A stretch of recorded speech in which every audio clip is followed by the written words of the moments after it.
Hello! Noël approchant, voici donc ma petite vidéo annuelle pour vous donner des idées de cadeaux à faire soi-même et à petit budget. On commence tout de suite avec la création d'un porte-bijoux. Donc pour les explications, ça va être plutôt rapide car je me suis inspirée d'un de mes anciens DIY, donc je vous mets la vidéo en question dans le petit i. Sauf que cette fois-ci, on pourra y mettre toutes sortes de bijoux et pas seulement des boucles d'oreilles. Donc sur une plaque de médium, je viens prendre mes mesures pour y faire mes trous, etc. Une fois que ces derniers sont faits, on passe un petit coup de peinture pour avoir une jolie finition. Et ensuite, on fixe le sol. Donc encore une fois, si vous voulez vraiment avoir les détails, etc., je vous invite à aller voir la petite vidéo dans le petit i. Et voici donc le résultat une fois que les bijoux sont présentés sur le support. Donc on peut y mettre des bagues, différentes sortes de boucles d'oreilles, des bracelets et même des colliers. Place maintenant au deuxième DIY. Donc pour celui-ci, on va venir créer un petit porte-clés en bois. Donc c'est tout simple, dans un morceau de bois, je viens tracer un petit cercle de la taille désirée. Et à l'aide d'un marteau, je viens découper grossièrement tout autour de mon trait.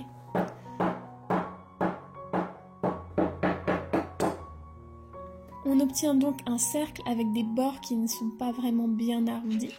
Et donc on vient arranger tout ça avec une feuille de papier de verre ou bien une lime pour arrondir les bords et avoir quelque chose de bien lisse.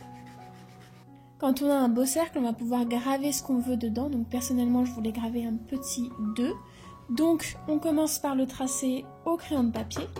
Puis avec un clou et un marteau, on fait des petits trous un peu partout tout le long du tracé. Et avec la pointe d'un couteau, on vient rejoindre tous ces petits trous pour avoir une gravure bien uniforme et bien jolie.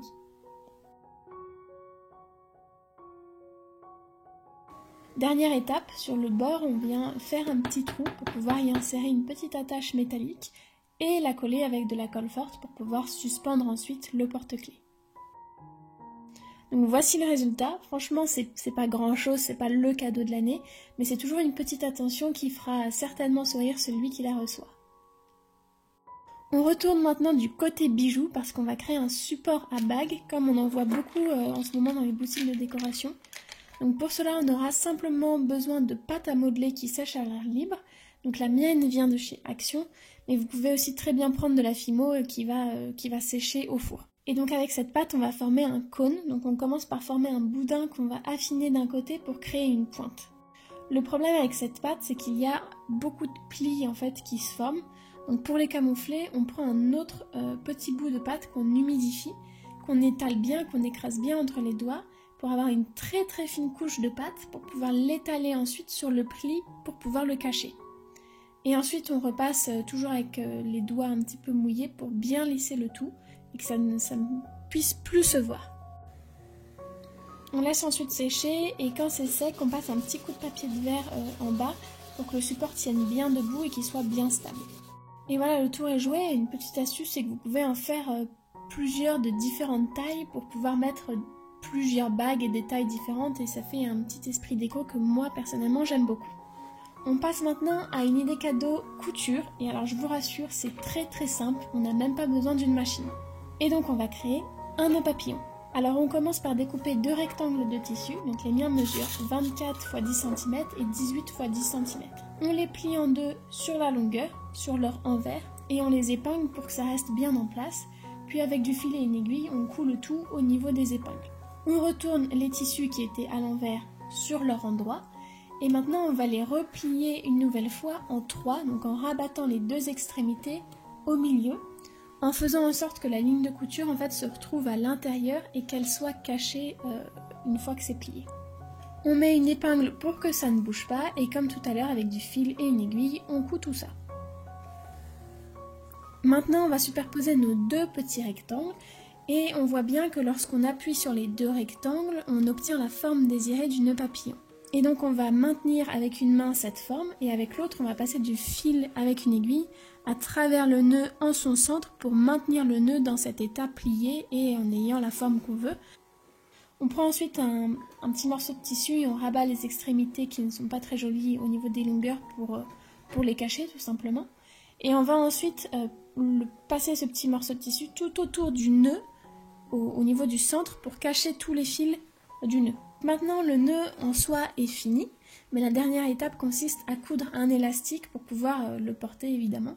Donc vraiment rien de très compliqué, on prend un élastique qui est à la bonne taille et on couche chaque extrémité de l'élastique à l'arrière du nœud. Et voilà le résultat une fois porté. On passe désormais au dernier DIY qui est un DIY déco et on va créer des petites décorations qui donnent envie de voyager.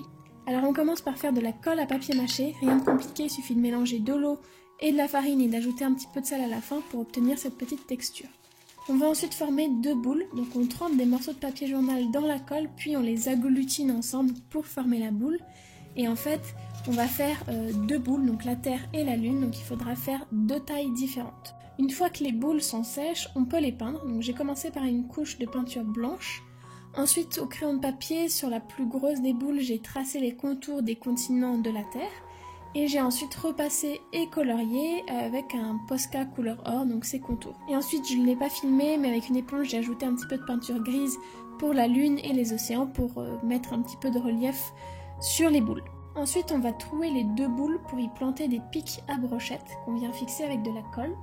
J'ai ensuite récupéré un socle de ciment que j'avais fait pour un précédent DIY. J'essaierai de vous mettre la vidéo dans le petit i. Et j'ai fixé les pics à brochettes dans ce bloc de ciment. Et voilà donc le résultat une fois que c'est sec.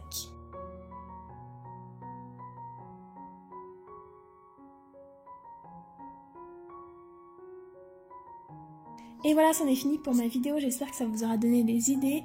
Et pour en avoir encore plus, n'hésitez pas à regarder mes autres vidéos DIY et les vidéos de Noël des années précédentes. Et puis sinon, on se retrouve très vite sur Instagram ou bien dans ma prochaine vidéo. Bye!